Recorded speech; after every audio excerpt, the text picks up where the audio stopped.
Joining me today on the Resilience Factor is Jessye Wilden. The story that Jessye will share today started with a simple question from her sister in law and her husband. Will you look after our kids if anything happens to us? They never imagined that years later, a homicide suicide event would rob two children of their parents, tear two families apart, create chaos in a small town, and really test their faith in God. Her wise and meaningful story will forever change the way that you look at trauma and grief, forgiveness and redemption, and the ultimate power of love.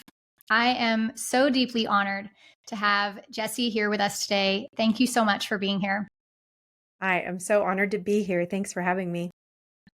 So, as I mentioned, you grew up in a small town close to your sister-in-law and brother-in-law. Just tell me a little bit about your family and the town where you live.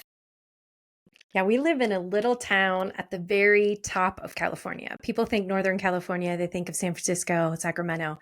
We're at the very top. We're right from by the Oregon border, and it's very mountainous. And we have a beautiful mountain here named Mount Shasta. And it's a Hmm. very, very small outdoor community. And both my husband and I grew up here. Both of our families are from here. And so we grew up knowing each other, my husband and I, in youth group. And through the years here, we got to know each other's families so well. My husband has two younger sisters. And we, as one of them married a pastor, we began to help run this youth group. So the six of us would run that, just helping with all kinds of programs. His youngest sister was named Rena, and we became best friends. And so we started having children together, raising them, driving them around, doing all the carpool things. And Danny, who was Rena's husband, would be on worship team, just totally integrated into the church. And Reno had a dance company here with 100 families in love with her whimsy and beauty and play. And so it was just, it was everything you want as far as tribe. They were our Mm-hmm. tribe. And having grandparents close, like, don't underestimate the power of that. And having a church community was a really big deal for us. We hadn't always had that. And suddenly we were having like 10 years of that. And it was so good. And so our kids, I have 5 kids, but the oldest one at the time was 5 years older. But then we just had, like, I had one, and then Rena had one, and then I had one, and Rena had one. And so it was so fun having like our kids growing up together, being in the same schools, in the same community. And yeah, it's such a good life to grow up that way in a small town. Yeah, I think that's really special, especially, when families can live together in a close by area, spend time together, do life together. Rena and Danny were married for over 10 years. So you guys had been doing a lot of life together and families. Tell me a little Yeah. bit more about their relationship with Rena and Danny. Like what were they like to be around as a couple? Oh, that's a fun question because I think one of Rena's strengths was being spontaneous. She was my completely spontaneous friend. I love that as she was a professional dancer, and then she came back to kind of raise her family in our little town. And I loved that she just like she loved beauty. And so whether that was like being a fashionista, she dyed her hair this bright, beautiful red, or whether it was on the stage with all the choreography of like all of these dances. But she really just kind of breathed beauty and excellence. And that was a really just like it's inspiring to be around and how she'd Mm, find beauty. yeah. Danny loved music and he loved to shock people a little bit. And so both of them had a playfulness that was just extremely good to be around. I think if you don't have Mhm. goofy friends, you need goofy friends. You need Yeah. whimsical, goofy friends that keep you human and trying things that don't always go well. And they were both that to us. They were also, being an aunt and uncle to my kids. That was a big deal. Mhm. One of the things that I look back and I really love is how transparent Rena was in the worst and best way. We would be having a family dinner and she would just start crying about an issue. She always wore her emotions on her sleeve. And we were all like, oh, here we go. We now are going to talk about this issue.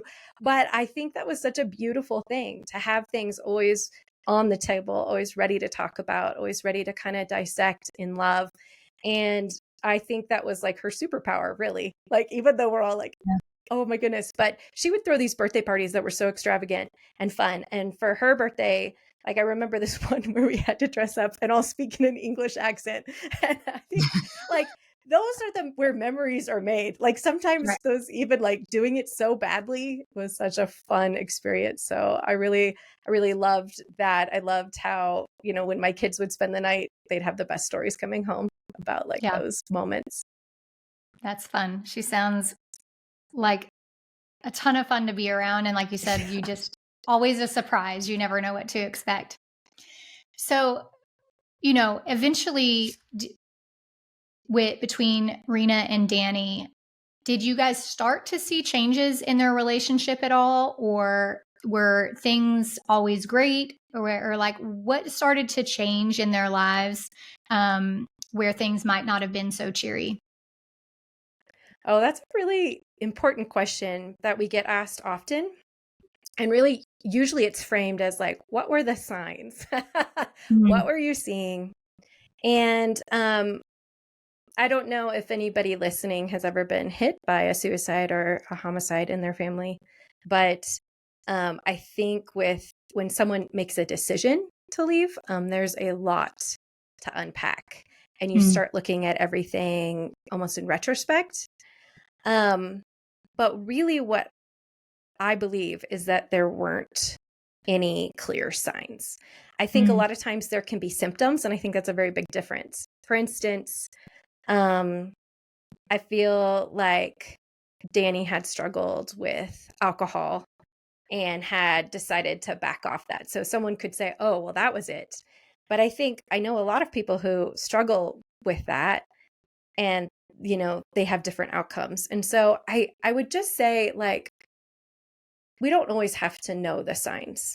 And I think it's really, really tempting to like fill in the gaps of things that we don't know. And so it's a tricky thing. When I wrote a book about this whole year of our life, and when I wrote it, that was what my editor said. She's like, people are going to ask, like, what were the signs? What were they showing? How were their lives changing? What were you seeing? And truly, there wasn't a lot to see out of the ordinary. Interesting. Yeah. And I think that I almost want to be an anthem of that to anybody who said I didn't see it coming. When I was younger, when I was 16, I had some really terrible experiences happen that nobody knew. I had a sexual abuse situation happen. I had like a really rotten boyfriend who was mean and all these things, and nobody knew. And I remember one night feeling so desperate that I was totally willing to take my life. And if I had died that day, I don't think anyone would have been able to really tell what happened or see that coming. Later, I ended up telling all of that. And so I think for me, part of my peace has come from like trying not to fill that in and just knowing that like it's okay not to know. And so kind of around that time, I felt that there was a lot of stress, but I wouldn't have said that was like, an indicator of anything big happening. I think we all go through seasons of stress. And I think there had been some things that maybe pointed to some unhealthy behaviors, but still, I don't feel like anything really clearly. Nothing stood out. Yeah. So take me to the day when you get a phone call, or how you, tell us about a phone call you get or what comes in to then discover what had happened. So just a little background information would be that my husband and I had wanted to move into Mount Shasta for like 10 years. We lived in a suburb about 30 minutes away, which sounded not so bad when we built the house out there. But then, 30 minutes traveling into school and church and just like everything, his work, everything every day started really wearing on us. And so we had been praying to be able to build a house in Mount Shasta. And suddenly these friends of ours had something available that they were offering to hold the property for us. It was just this miraculous thing to us. We're like, wow. And so we decided to sell our house and to move in with Ryan, my husband's parents. And so we built like a little 300 square foot box in the back of their garage, like a little studio. And we moved back there. And our two daughters at the time, who were 16 and 10, lived inside with grandma and grandpa. And it was like, we know this isn't ideal. This is going to be while we build this house, you know? And as we were building, we broke ground. It almost ended up not working actually, but we did. We started building. We're building this house. It's already stressful. We both have businesses we're running. And I find out I'm pregnant. I feel like it's the worst time in the history of the world. Wow. I don't even have a house, you know, like a 16-year-old and a 10-year-old. 16-year-old. I think I'm done. Yeah. It's like, you thought you were done. Kidding. Yeah. And so I'm exhausted, you know, I'm like, we tell our kids, they just could hardly believe it, you know, all of these things. And then 2 months after that, it was about 7 a.m. and we could see like it was still, Brian's parents still had like landlines. Do you remember those? Mm-hmm. And so we could see that a call came through from Rena's house. And then we got a knock on our door out in the garage. And it was my mother-in-law, and her name's Pam. And she said, something's wrong. So Danny and Rena have 2 children. And the oldest one is named Kieran. She was 11 at the time. And she had called and said that her parents were covered in blood and wouldn't wake up. And so she was rushing over there. And I just remember like we closed the door, and I thought, I don't want her to go alone. I don't know what my mother-in-law is going to walk into. So I remember running out there in my pajamas, and I could see that she was with her husband, my father-in-law, and they were going. And so I came in, my husband had heard, we're both sitting on the edge of the bed and just praying, just asking God, like, could there just be a nosebleed? But I thought I had been through emergency situations before where you go to the hospital and you end up spending days there that you didn't plan to. And I thought, there's nothing I can do right now. I tried to dial her about 10 times, couldn't get her. And so I just thought, I'll go take a shower. I'll just go take a shower. I'll be ready for whatever this day is going to hold. Because I can't even like figure it out. Right. So many unanswered questions. So many unanswered questions. You have no idea what's going on. And children can sometimes see things or say things in a way that isn't, 100% accurate. So you're probably, thinking, what did she even see?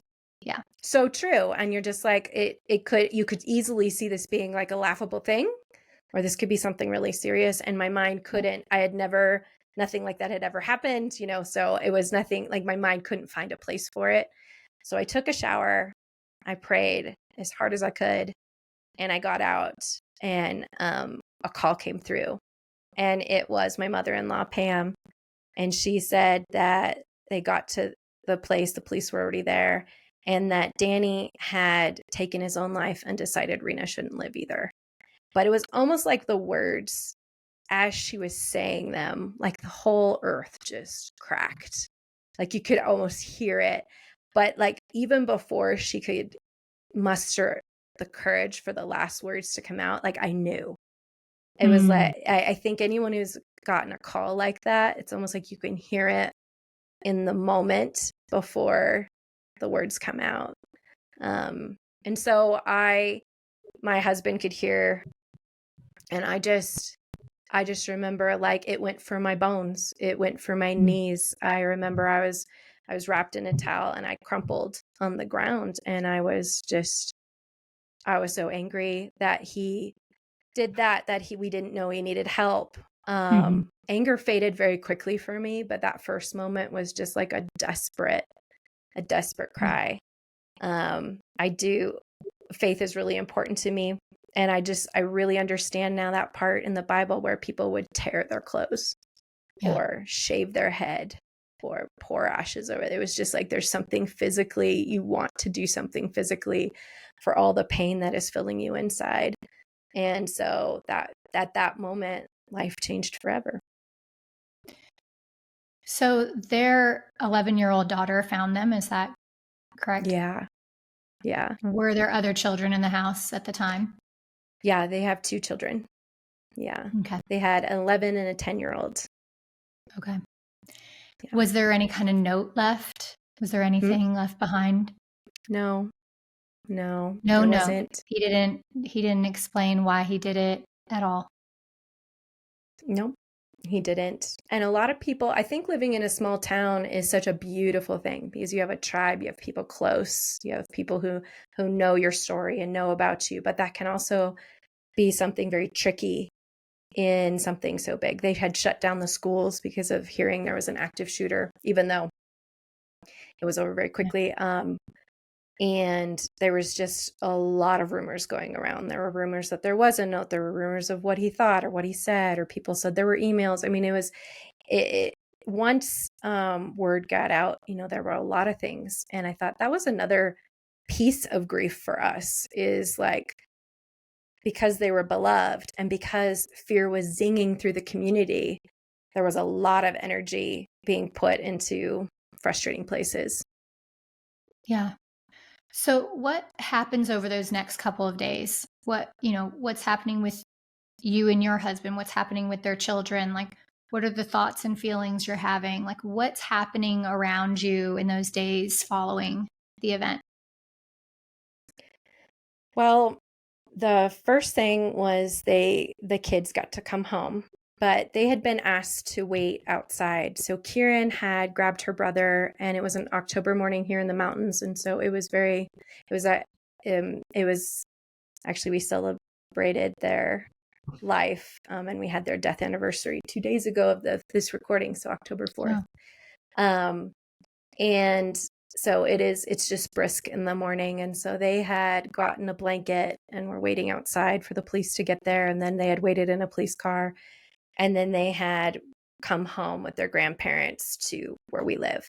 And I just remember thinking, like, we need to tell our daughters, like, we need to tell them. Mm. And it's almost like I don't have words to explain what that is.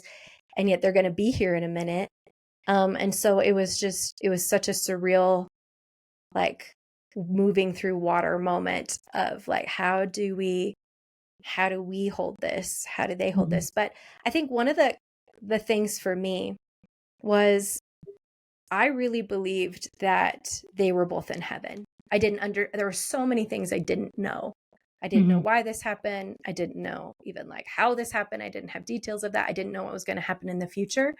But I knew that they had moved to another neighborhood. And there was something in me, maybe that I believe that God gave me that morning, that was able to just hold on to that and almost scoot that over in my brain. Like, they're okay.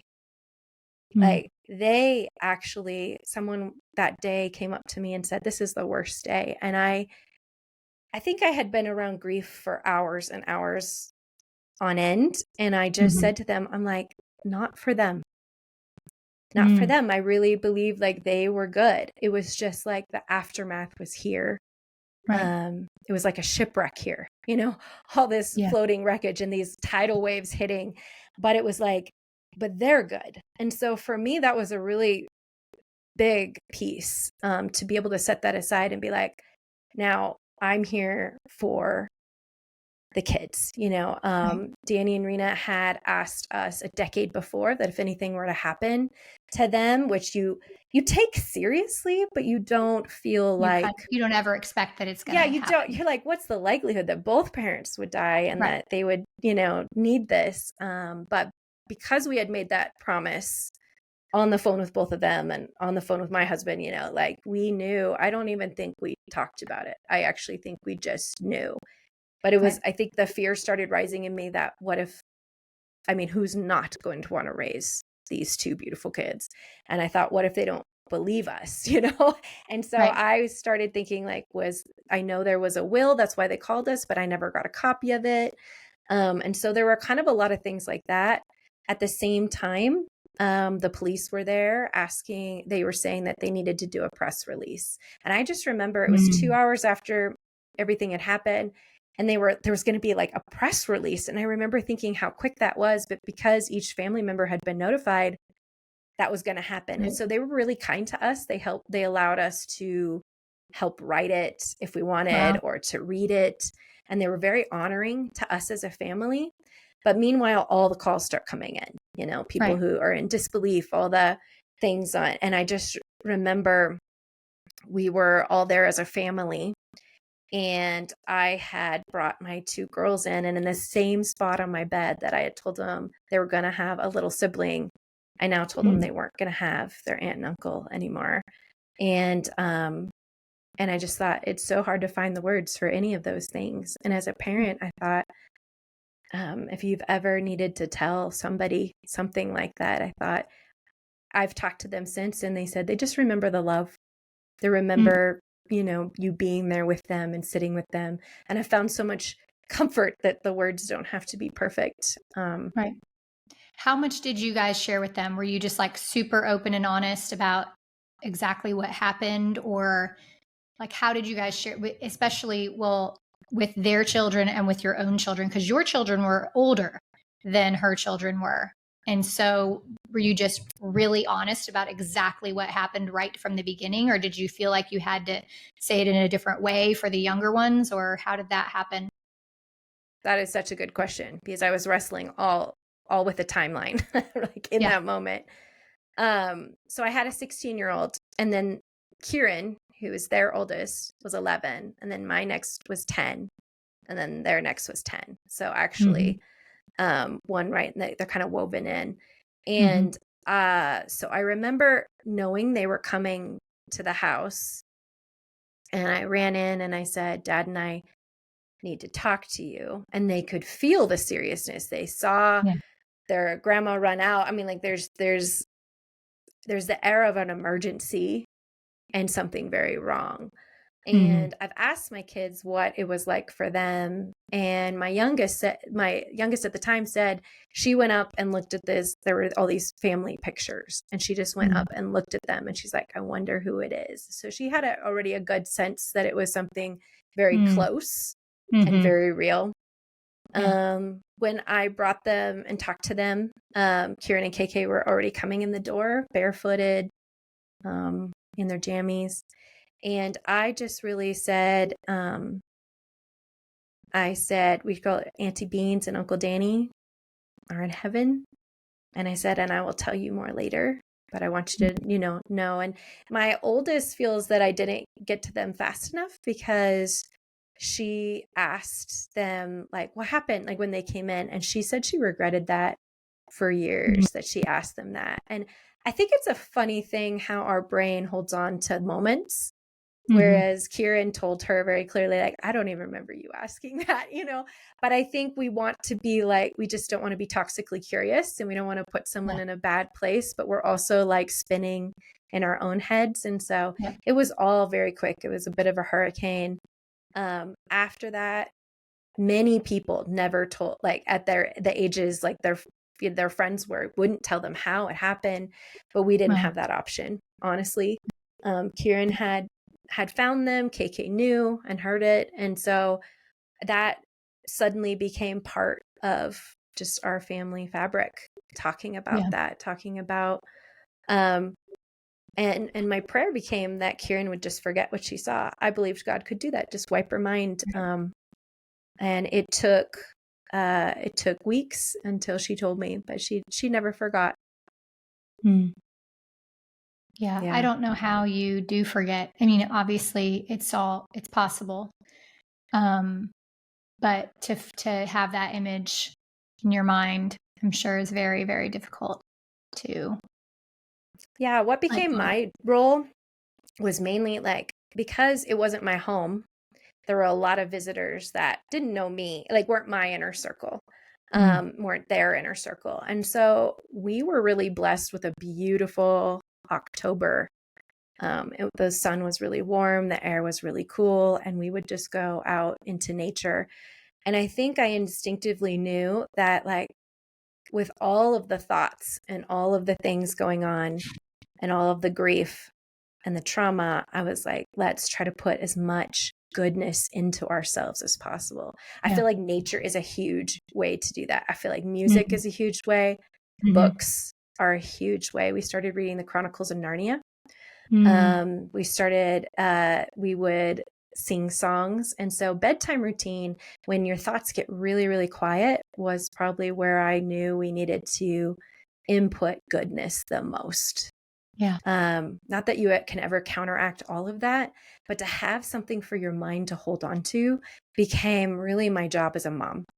And so Mm. I felt as much as I could, not that we're all Yeah. responsible, but, and so I would spend 2 hours at night putting them to bed, singing with them, to them, reading, talking about good things. We started thankful journals to write like things that were like, that I got a soda today, or that we went to the lake, and we would talk about those. And when sometimes that would turn into talking about really deep, horrible things too.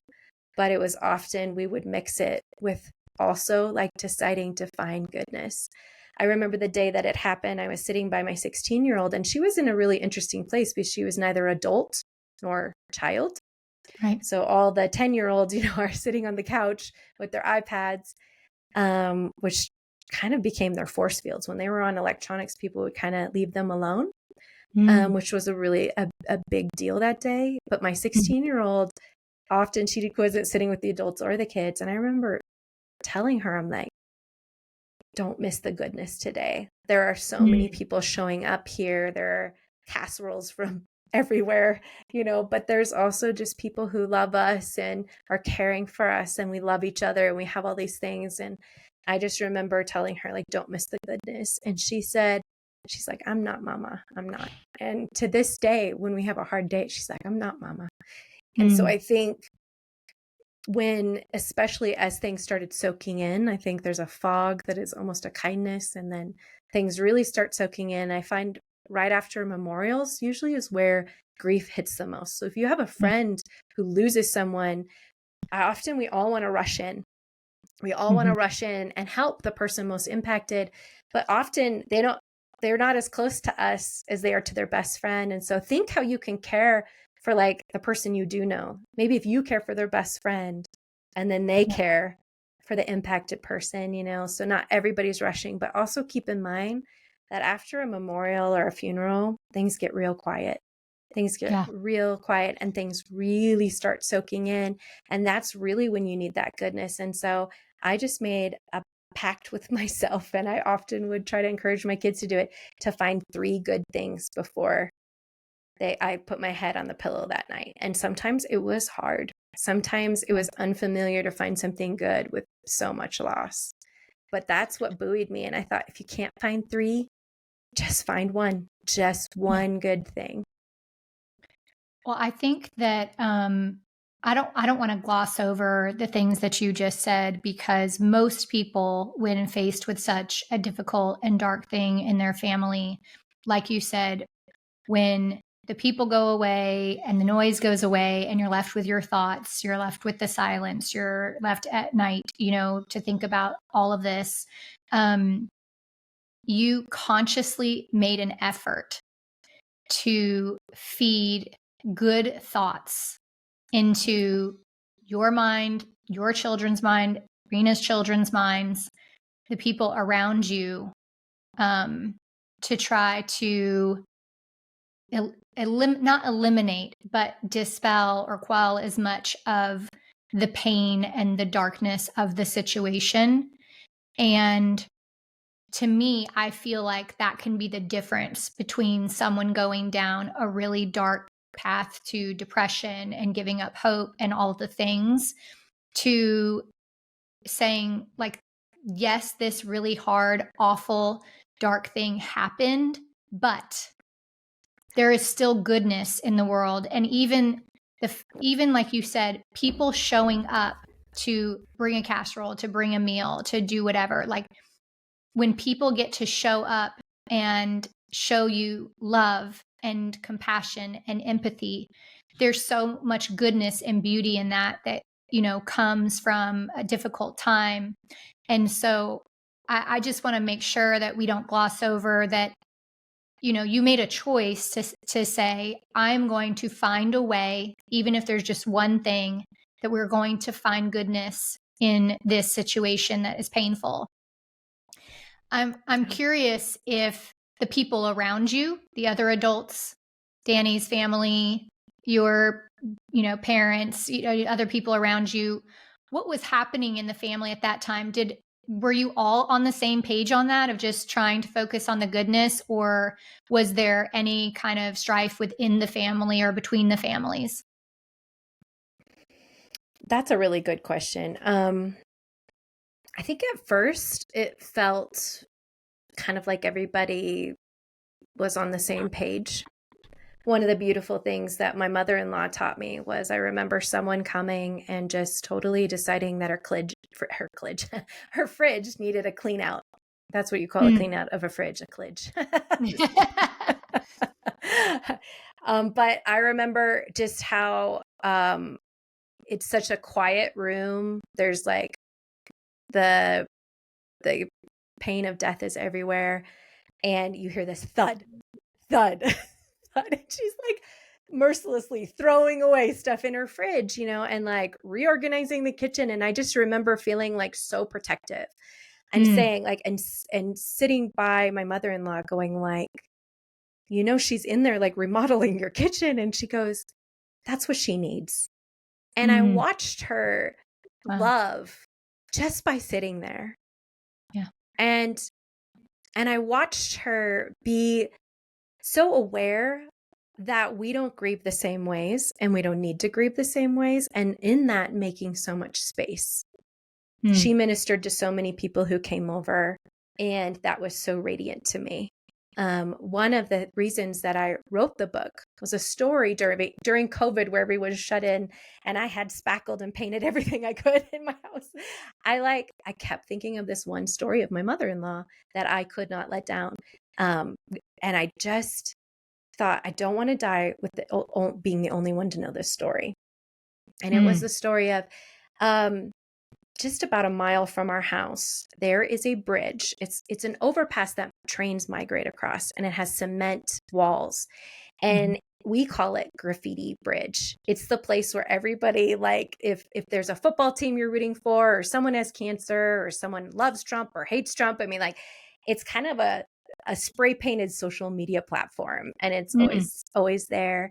And a few days after Danny and Rena died, the youth group invited our kids to go paint it in beautiful, bold colors. We love you, Danny and Rena. And it was such a symbol of like all of their care and things that Danny and Rena loved, and they painted it beautifully. And soon after that, we found out that someone in the middle of the night, in the darkness of the night, was crossing out Danny's name in black. And it was, I remember even on social media seeing people be angry, thinking we shouldn't have a funeral for both of them. He shouldn't be celebrated because of what he did. And I remember asking my husband, like, are you mad? Are you mad? Like, that would make sense. Are you mad? And he's like, if we really believe this stuff in the Bible that we say we believe, that like by hating someone, that's murder. He's like, how am I any different? We all have had a worse day. And I just remember looking at him being like, I will never think of any of this the same way. But because I had morning sickness, I would go into the house, and I found it was a medicinal thing to get protein in me as soon as I woke up. So I would go into the house where the kitchen was, make an egg, and I would see my mother-in-law getting on her shoes, grabbing a can of paint, and going to repaint Danny's name. The person who had killed her daughter was her son, who she loved, who she knew was not the sum of his last worst decision. And no one knew, but she would paint his name so that when the kids went under it to school, when people drove under it, it would be beside Rena's. And we fought to have a memorial for both of them. And so her love was quiet and strong and radiant. And later that became like the theme of the book, We Wrote Your Name in Color, because there's so many ways in our own lives that people cross out our names, or we cross out our own names, or people write messages about us or to us. And other times you can write someone's name in color. You can write your own name in color. God writes our name in color, is what I believe. And so it just became this anthem of who I wanted to be and how I wanted to grieve. But there were other moments. I remember the same day they died, my husband told me he was going to go clean up. The bodies have been removed and he was going to go clean up. And I just begged him. I'm like, please don't do this. Like, please, I can't, it's like, I can't have you not okay, you know? Right. And there was kind of no discussion in it. It built into him as a protect and love and provide that, you know, he's just got this lion heart.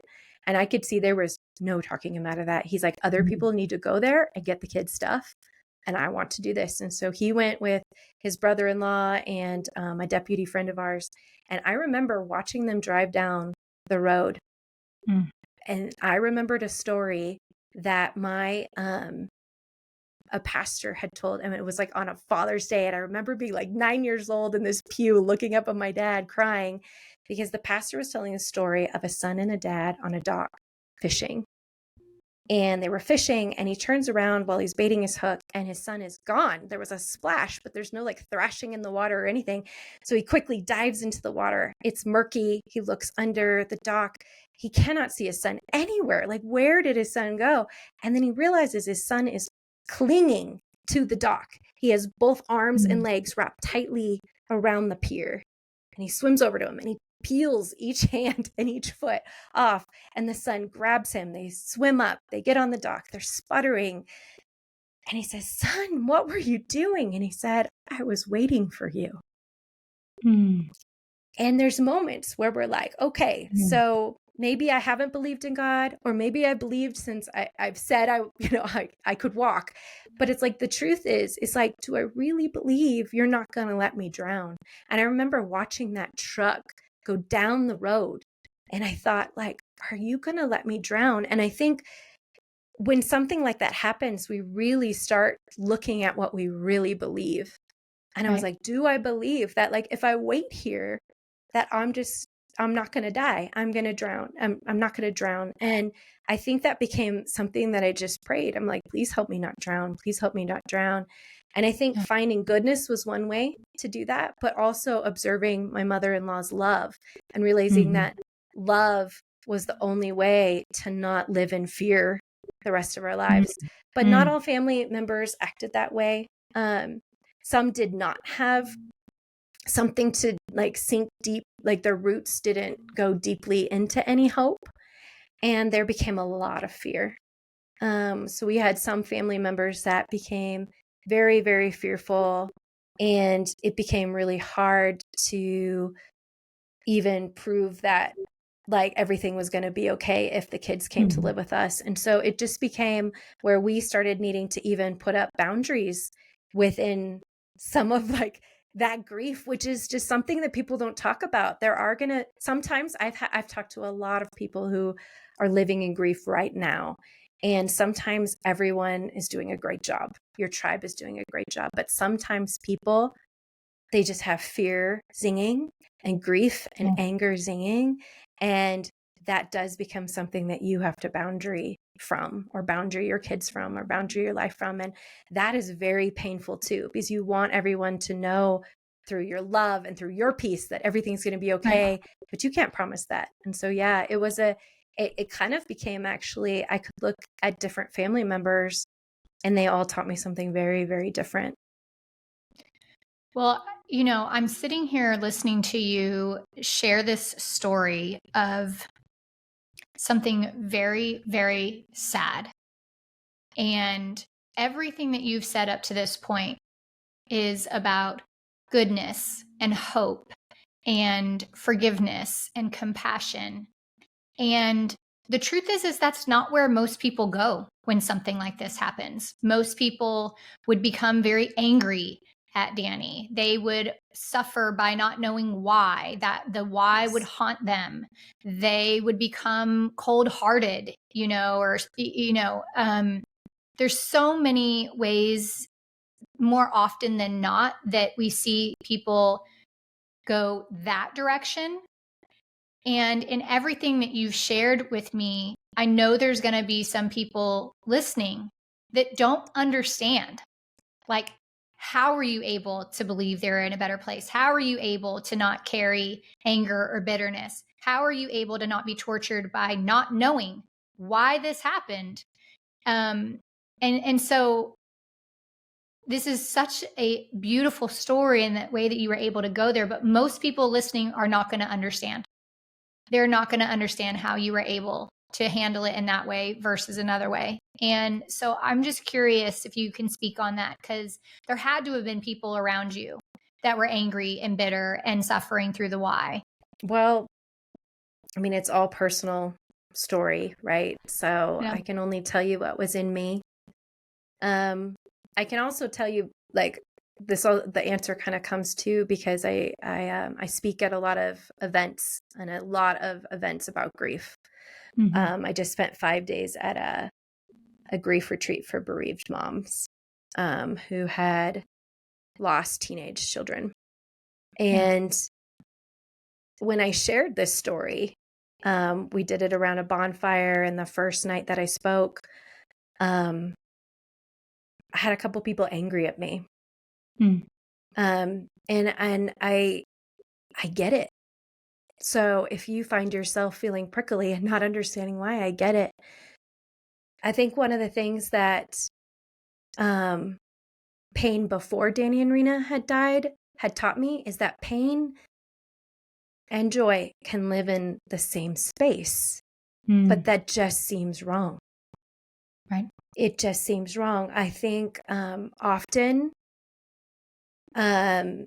as adults, when we grieve, we feel it would be disingenuous to be happy for like 10 minutes and then be sad again. And I think so we try to really, like, almost in honor of our pain and in honor of the people we miss, or the dream that we miss, or the marriage that we miss, I think we can often just feel like this is the right thing to do, like to be sad and to just give into that.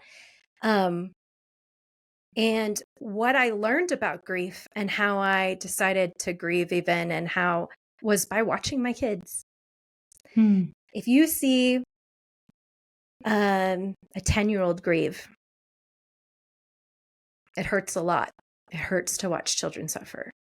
And I remember, like, there being moments we were literally on the carpet, face in the carpet, stroking their hair, like deep racking sobs, and me being like, well, that field trip's off. We're not doing anything the rest of the day. This is just where I live and this is what I do. But what was so strange about it is that there's like a rhythm to grief that often we feel like people are watching us, or we don't want to be unreal. So we don't go with the rhythm of our own bodies and our own minds. But what I would notice is that 20, 30 minutes later, they'd be up trying to towel snap me. Like literally, like we would be chasing each other around the house. And there was such like a rhythm and flow of grief if you just allow yourself to do that. Like you may hear a song or feel the sun on your face and just feel joy for a minute. You may have days where you don't feel like you'll feel joy ever in your life again. Like you will never laugh again. There will never be anything good again. And what I have found is that if, as a woman, if someone came over to like comfort me and then I was crying, they'd be like, that makes sense. But if I got up and I just started dancing with some music, they'd be like, you're crazy. You're losing it. And so what I would say is, what would happen if we just went with the rhythm of grief? And what if we just decided we're not going to be afraid of joy? Joy just feels like the riskiest. It's if I open myself to joy again, I am going to get smashed. Yeah, it is the most vulnerable feeling to feel joy. And I think when we realize that our whole earth can change in like one split second, suddenly we become very, very armored and very, very protective of like, I can't love anybody again. I can't let this in any again, or I have to now have control. I've got to love everyone closer. No one can leave. And I thought both are just going to rob you. They are just going to rob you. And you may find that it just roots deeper and deeper, and the fears and like the control that's really an illusion, just it's never enough. And so instead, I think what I decided was, and what our family decided was, just to feel pain. And Yeah. it sounds so simple. It sounds so simple, but it is not simple to decide to lean into where it hurts the most and be there and to sit in it. But to not be afraid to lean in when there's a moment, like a little wisp of joy. When Danny and Rena had died, we had people coming over for hours. We had dealt with the police for hours. We had dealt with the press release. We had dealt with like so many things. You know, we'd tried to call everyone. And I just felt like I couldn't stomach any more grief. But you're like, your body only has so much capacity. It can, and so it's great. You can't feel more joy or more pain at a certain point. But I remember saying, I need to make a social media post. And I told my other sister-in-law, Mathia, I'm like, I just need to make, and we were talking like, do we know how to get into their social media? Do we know any? And we're talking about this stuff. And I thought, it'd be really funny is if we just posted as them. Like, if we're just like, 5 stars, the food's great up here. Like, wow, it's really hot down here. I'm like, we could just freak people out. And then I like realized what I said. I was like, oh my gosh, that's so disrespectful. That's so terrible. But we all just started laughing, like crying, our bellies hurt. And that was such a gift. It was like being underwater and coming up for air. And so I would just say, like, we need those moments where we come up for air, where we just decide to turn up the music and dance in the living room like no one's watching. Or we just have a moment where we don't listen to a sad song. We listen to a really happy song. And that may not be in the first week, but I think it takes so much courage and bravery. But when you start doing that, you don't get stuck. And that's what I would say. We had a saying in our family, like, you could be sad as you want to be, but let's not get stuck. Like, be sad without getting stuck. And I think that anthem in my head just kept me being brave to keep moving forward. The grief and the feeling of the pain, I think most people want so badly to not feel pain anymore that they don't allow themselves to go there. And that's where the hard-heartedness comes in and the bitterness comes in as almost a protective, they think they're protecting themselves from feeling, because if they feel the pain, then it hurts too much. And it is a very scary place to be, because you can feel like you could get lost there, right? Yes. And you can't come back. And you just said something that I personally have never heard anyone say, and something I've never even considered myself. And you just said that joy is a very vulnerable feeling. The most. And I would have never put those two words together before you said that to me, because to me, vulnerable feels scary and bad. And I would have never paired it with joy. And because joy is good, right? Joy feels good. Joy is great. It's awesome. And when you say vulnerable, to me, that creates like this oxymoron where like joy and vulnerability going together. But it is so true. And I think it's like right now I'm having this like epiphany of why people probably become hard-hearted and bitter, because they're not afraid maybe to feel the pain. They're afraid to feel joy. Yes. Because if you feel that and you become happy or have joy and it gets taken away again, that is the scary part that feels like you couldn't handle it. Yes. And so they become hard-hearted in order to avoid the vulnerability of joy. That just blew my mind right there. I've never considered that before. I once heard it explained. Can you imagine one of those grandfather clocks with the big pendulum that's round at the bottom and then swings back and forth? And often I believe in my own life that I've thought, if I don't swing very much into pain, I'll have a happier life. Like who wants Right. pain? Who wants to Right. feel all of these things? But what I have found is that people who don't swing into pain, who don't like step in, hopefully taking off their shoes into other people's pain and Yeah. like looking at even in their own marriage or their own relationship with their kid, like these moments, like then you can't swing into joy. It's almost like you just stay in Yeah. this small little rocking space. Right in the But middle. what I Yeah. have found and what I would love to tell any of your listeners today is that pain is not the enemy. Mm. Pain is not the enemy. And if you allow yourself to feel it while still looking for goodness, while still looking for joy and being open to it, even if you don't know how it's going to happen, but if you lean into that pain, you can swing into joy in new and beautiful and deep ways. And I think you're right. I think we just feel like we're out of control. Like if Yeah. I were to give into joy, something else bad will happen and I will not survive. We But crush. pain is not the enemy. It will not crush you by itself. Numbing is the enemy. Shutting yourself off to love is the enemy. Like those are the things that really you can almost probably think in your life, someone who has done that in some way in order to self-protect. Like we can have all the compassion in the world for someone like that, but they no longer have deep relationships. They no longer try new experiences. And because You're it's true, losing have deep you, relationships. no. And if we don't do that with our relationships, so we don't do that even with like God going like, are you a selfish God? Are you pointing your finger at me? Like, do you punish people because they did something bad in their past? Like, even Right. that, like, is painful. And I think Yeah. people don't do that enough. We aren't real enough or authentic enough or safe enough to say, let's look at this. Let's look at this, because it's Yeah. all painful, and to open it up and to find those safe spaces. But I do think like that is where healing truly happens, is when we decide that I can be both. I could be the saddest I've ever been and still open myself up to joy. But have you ever felt like life's going really good and then you're like, something's going to happen?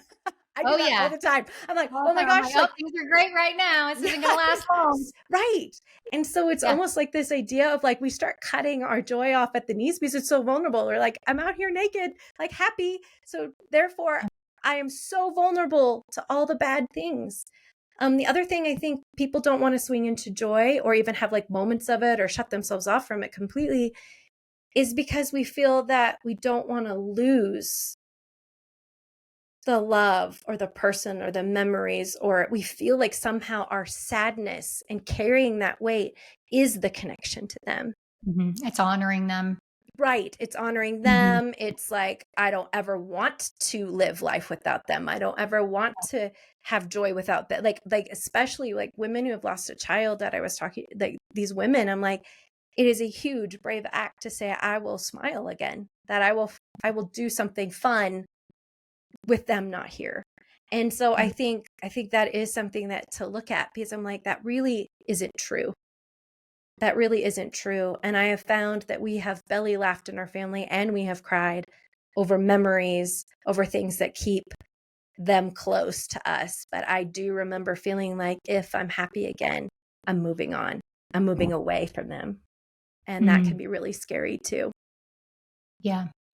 I think it's important what you said about experiencing both, because I think that we assume in life that we'll be happy when everything's going right, when we don't have any Mm, problems or there isn't any sadness, or, the kids are doing great and the marriage is doing great and they've got all the things. And you think that like we have the seasons, right? Oh, I'm in a great season right now, or I'm in a challenging season right now.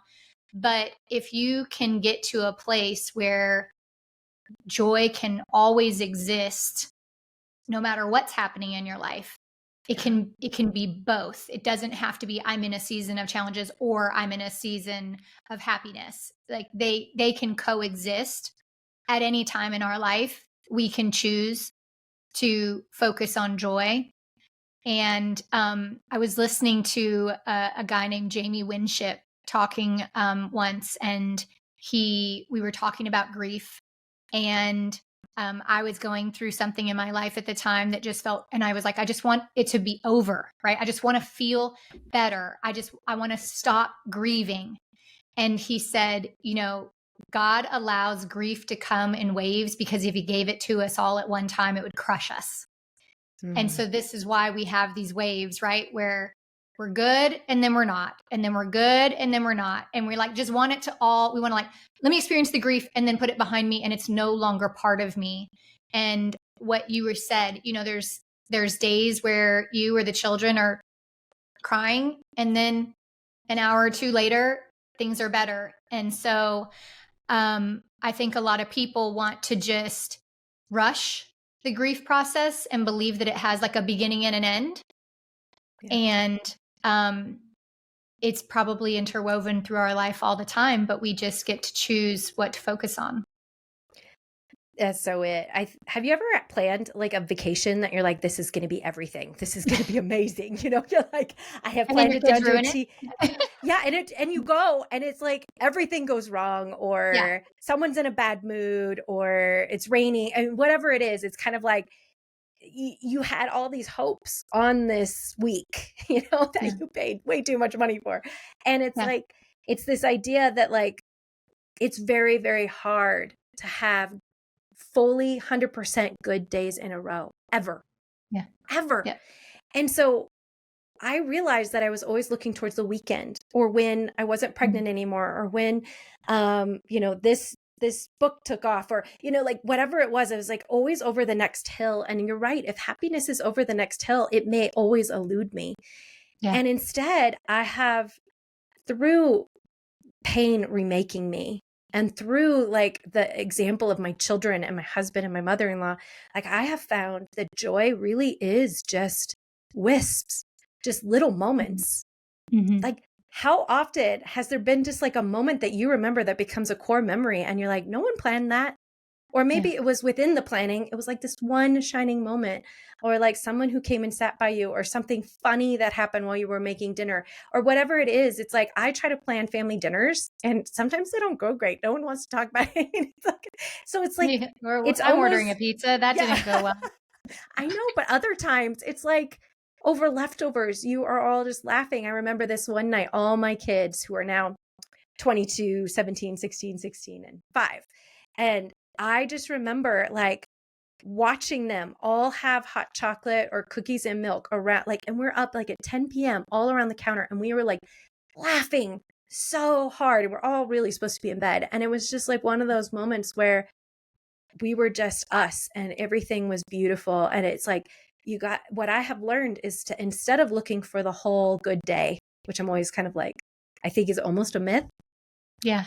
I try to look for wisps, and I'm like, there's one, like sit here in it, like be here in Mm-hmm. it. And then it's going to be gone. It might be a 10-second hug with my teenager going out the door. But what I also think is that you can't really have 100% bad day either.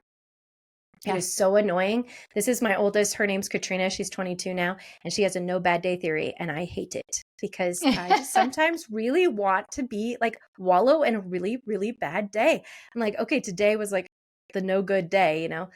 And like, I don't know what it is, but like at 7 p.m. or 9 p.m., when you're like, it's almost there, it's almost 100%, something good will happen. One person will call you, or something will make you laugh. And you're like, darn it. And so the good news is like, there's not 100% bad days, and there's not 100% good days if you live in that rhythm of joy and pain. Yeah. It's so beautiful. So what does life look like for all of you today? For Rena and Danny's children, for your children? Like, what does life look like today? Oh, I'm so glad you asked this question. So like I said, they're all a lot older now. It's been 6 years since that happened. And we got to adopt Kieran and KK. They had adopted us in their hearts way before that, but we got to adopt them. And so they had felt adopted long before that, but about 3 years ago, we adopted them. And then, I think when a way to explain it is, when Kieran was growing up in the house that Danny and Rena lived, there was a cherry tree outside. And I always argued with her. I'm like, I don't think it was a cherry tree. She's like, it's a cherry tree. I'm like, there's never been any cherries, but okay. So this blossoming, beautiful tree outside, and she loved climbing it. And the week that her parents died, she's like, I want to climb that tree one last time. She knew her life was changing. She wasn't going to live there anymore. And we went and we show up and they had just cut down the tree like an hour before it would. Oh and that's when grief just hit. Yeah. It was like a life, beautiful, thriving in love, was just cut down. Yeah. And I had written my book, and it had been a little while, and I went to go give a talk in our hometown. I stood up on the stage and gave this talk about hope, about where we were, about pain and joy living together. And after, one of the neighbors of Danny and Rena came and saw me. She's like, I remember that cherry tree you were talking about. I'm like, yeah, you do. I'm so glad you're here. Thank you. And she goes, well, I want to tell you something. It grew back. I'm like, what? It grew back? And she's like, now it has cherries. It never had cherries on before. And it's just like this astounding thing. I was like, you're kidding. And so when I wrote my book, I put pictures in the back. I'm like, I'm going to go get a picture of that cherry tree. You know, she sent it to me. I can't find it. I'm going to go. And they had cut it down again. Like, no joke. Like this poor cherry tree, they cut it down again. And I thought, that is how it feels sometimes. But now it has grown back again. And there are more cherries than before. That's amazing. I think that's really huge for us. We really see our lives that way. My kids get asked such weird questions. I'm glad I started asking them what weird questions they get, because one time they told me that they often get asked, if you had a magic wand, would you change what happened? And I'm like horrified as a mom. I'm like, you're kidding. Who said that? I'm going to go talk to their mother. She's like, no, it's okay. It really helped me think about it. And so we've had a lot of talks. And we actually started a podcast so that they could share their thoughts on it. But they really said, you know, like, if I were to take that moment away, I would erase so much of the goodness in my life now. And I remember having a really hard time swallowing as he was telling me this, my son, KK. But he just said, like, I have these siblings that we are so close. I've asked them, like, how do you think you're so close? And they can't explain it. It's just this beautiful, tight friendship tribe, you know? And then the school that they have was started because they needed a school. There were just so many things that if you were to take that moment away, like, you would take away so many of the beautiful intricacies of our life. And so really what we see, I'm glad we don't have that decision to make, because we miss them really badly. But we have so many cherries in our life. There's just like an abundance of cherries. And I think because of the things I've learned about finding goodness, about leaning into pain, about loving and making space more, and the things that they have taught me, I think life's better now than it ever was before. And so I just want to say to anybody, like, there is hope ahead. And it just it may not feel like it right now, but I just want to say, like, life can be good again, and life could even have more abundance, have more goodness in it. And that's just shocking to me. Like, it's still shocking to me looking around at my family and the kids in my kitchen dancing. Yeah. It's a beautiful, beautiful story, and beautiful things that came from so much pain. So you mentioned your book and the podcast. Tell us more about that. If people want to hear more about your story and want to hear more from you and be inspired and filled with hope from you, where tell us more about that. Yeah, my kids helped me with deciding which stories to put in, and I wrote a book called We Wrote Your Name in Color. And now you have the inside scoop of that with the graffiti bridge. But that really was like the 9 months I was pregnant with my youngest. And what had happened is our community was hurting, and many, many people got stuck.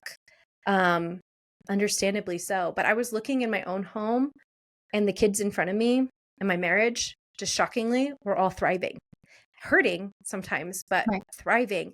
And I remember thinking, like, I felt like God had rescued me from all of these things that happened, all the ugliness of even going to court and just all the decisions of the days after, and then being pregnant throughout that process. And I thought, I wonder if I could give people a window into what it really felt like to be us. Mm-hmm. And also like the lessons that I learned in that time, so that maybe other people can hold on to those too. And so I really wrote it first for my kids, so they would have the story of Graffiti Bridge and things. And then I wrote it for my community. But what it has done is it has really just been a book that we can talk about pain and joy with. I mean, I've with everybody. I often go to the East Coast now, and it's just been such a beautiful experience to say, like, let's not Pollyanna this. Mm-hmm. Let's get real with how pain feels and how hard it is to live our own lives that are in front of us after something like that happens. Let's get really real about that.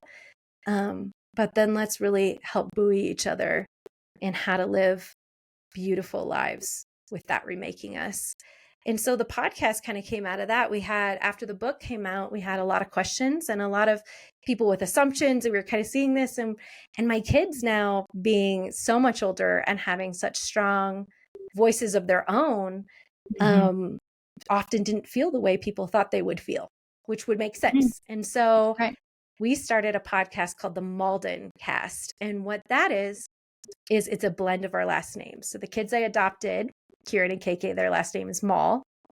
And then my 3 birth children, who are interwoven, is Wilden. And so we call it Malden. We call ourselves the Maldens because we weave together to make our family. And so we called it the Malden Cast. And that is just comprised of me asking them the questions that the hardest questions that people have asked us over the years, and their take on it. And then having friends that we feel like have something important to say on there too. So those 2 things together, you'll really get an insight into our family. That's amazing. You have shared so many nuggets of wisdom today, so many reasons to have hope, so many things to look forward to. Is there any last parting thoughts of anything you haven't said today, or things on your mind that you want to share before we wrap up the show? I would just say to look at those messages that people are writing about you, or who has been crossing out your name, or ways that you have been blacking out your name, and to really just maybe even explore if God can write your name in color, or a friend can, or if you can write someone's name in color. I just think words are so powerful, and someone sitting with you through that is so powerful. So I would just say, just keep writing names in color. Yeah. Thank you. Jessye, thank you so much for being on the show today and sharing this. This was a gift. And I know many, many people listening from this are going to gain so much from it. So thank you for willing to be here and share your story. You're welcome. It was a gift to me as well. Thank you so much for having me. Today's story was a remarkable testament to human resilience, courage, and perseverance. I encourage you to carry their lessons with you to use as an opportunity to grow, evolve, and strengthen your resolve. As a special gift for my listeners, I've put together a free guide called the Resilience Playbook. If you've ever felt stuck or powerless, I'm sharing 10 resilience factors to give you hope, inspiration, and empowerment. Get yours free today and start turning your setbacks into comebacks. Go to theresiliencefactorpodcast.com/playbook to get your copy today, or click the link in the show notes. You can do hard things, my friend. Strength lies within you, just waiting to be unveiled. Until next time, stay strong, stay hopeful, and most importantly, stay resilient.